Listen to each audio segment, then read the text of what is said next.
In today's video, I'm going to dive deep into Coursiv.io, the new course hosting platform that's been gaining traction in 2025.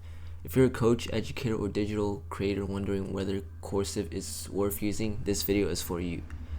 Coursiv is all-in-one course hosting and learning management system designed for creators who want to launch and scale digital courses without the complexity of platforms like Coursiv or Teachable. It promises fast setup, clean design, and powerful monetization tools, all while beginner friendly. Setting up my first course on Coursiv in learning management system designed for creators who want to launch and scale digital courses without the complexity.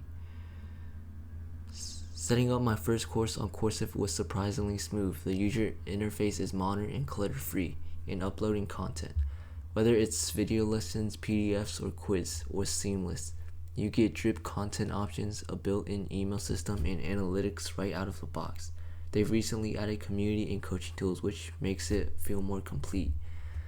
So is Coursiv worth it in 2025? If you're new or growing course creator looking for a sleek, no-fuss platform to host your content affordably, yes, it's a solid option, but if you're an enterprise level user or need heavy automations, you might need to compare a few alternatives. If this video helped, be sure to subscribe and like.